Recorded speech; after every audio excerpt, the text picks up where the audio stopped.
Girls, I wanted to share with you some cute Easter stories about bunnies, and because I know that Easter's just around the corner and I think that you will enjoy these. The first book I have to share with you is called Billy's Bunnies, and it's about a little bunny and his friends. Billy was a bouncing baby bunny. It was a sunny day in spring and he was surrounded by all his friends. And they were talking about a magical flying creature called a butterfly. Billy had never seen one, but he decided that today was a good day for looking. Here's Billy with all of his friends.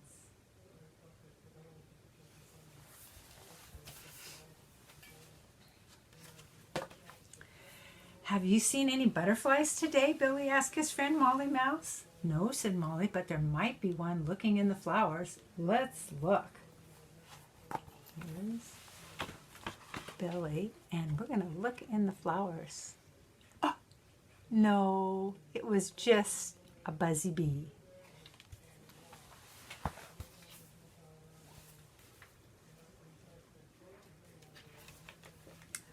Buzzy hadn't seen any butterflies either, but he did see something moving inside the daffodil. Perhaps it was a butterfly.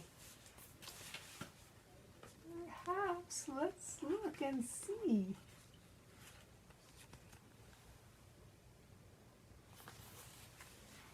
But it was only a ladybug.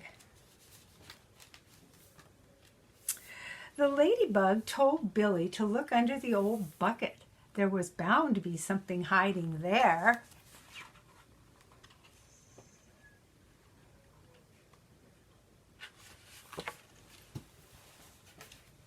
But it was only Max the mole. "No butterflies in here, Billy," said Max. "Let's try the blueberry patch." It's the blueberry patch. Let's try the blueberry patch. But there were only grasshoppers hiding in there.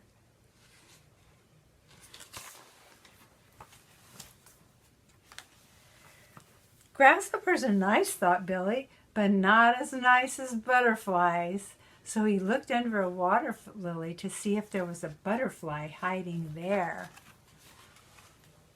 The water lily, and so we're going to look under the water. Oh. But it was only a hopping frog. Hoppy said it was silly to look for butterflies, but he thought they might be hiding in the sweetbriar bush. Here's the sweetbriar bush. Let's look. Come on, let's look here.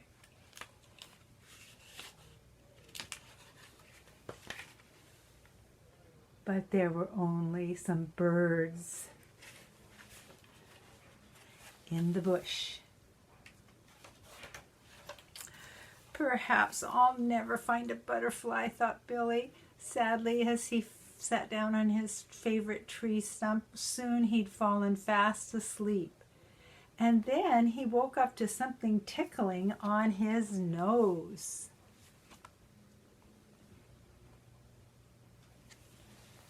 Let's find out what it was. Oh my goodness. Butterflies.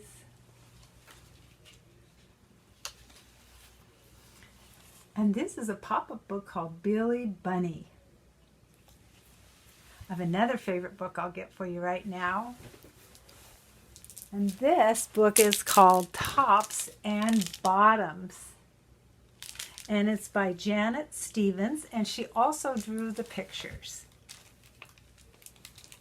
And this is a funny book because most books open like this, but this book opens like this.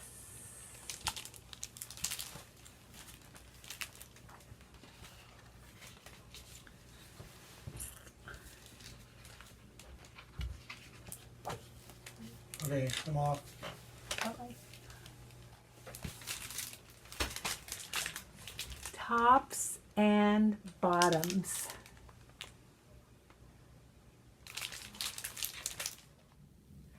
Once upon a time, there lived a very lazy bear who had lots of money and lots of land. His father had been a hard worker and a smart business bear, and he'd given all of his wealth to his son. But all Bear wanted to do was sleep. Not far down the road lived a hare. Although Hare was very clever, he sometimes got into trouble. He had once owned land too, but now he had nothing. He'd lost a risky bet with a tortoise and had sold off all of his land to Bear to pay off the debt. Hare and his family were in very bad shape. "The children are so hungry, Father Hare. We must think of something," Mrs. Hare cried one day. So Hare and Mrs. Hare put their heads together and cooked up a plan.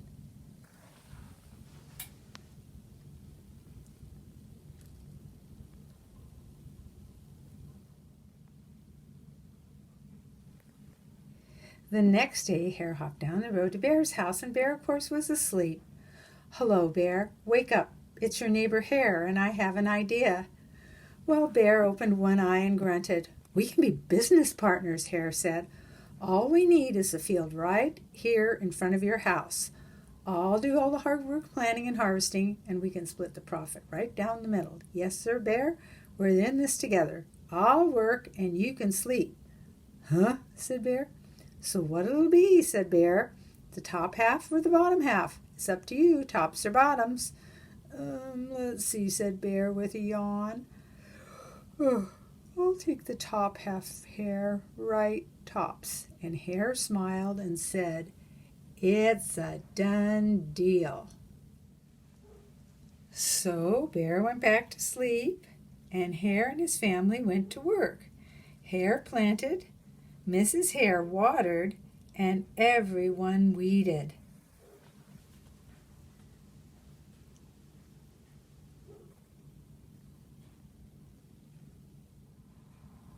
Bear slept as the crops grew.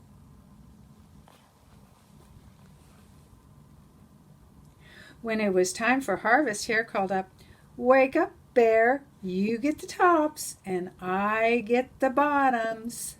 Hare and his family dug up the carrots and the radishes and the beets, and Hare plucked off the tops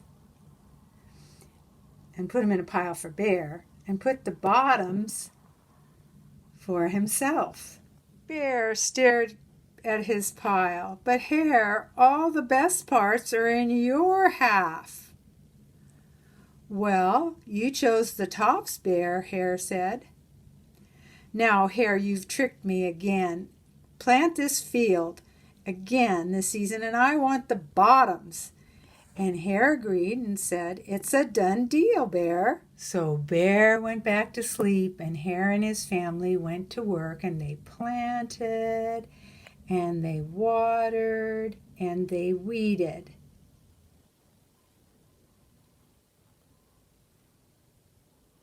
Bear slept as the crops grew.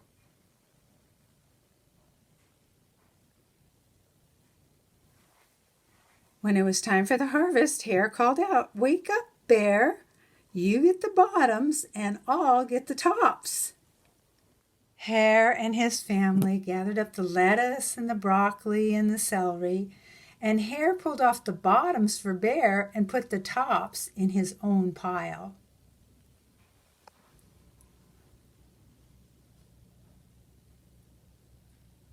Hare looked at his pile and scowled. "Hare, you've cheated me again." But Bear, Hare said, "You wanted the bottoms this time." And Bear growled, "You plant this field again, Hare. You tricked me twice. You owe me one season of both tops and bottoms." "You're right, poor old Bear," sighed Hare. "It's only fair that you get the tops and bottoms this time. It's a done deal, Bear."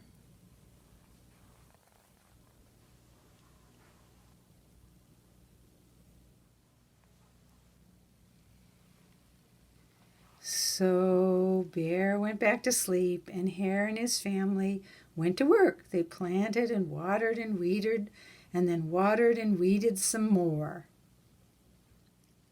There in front of Bear's house lay a high field of corn.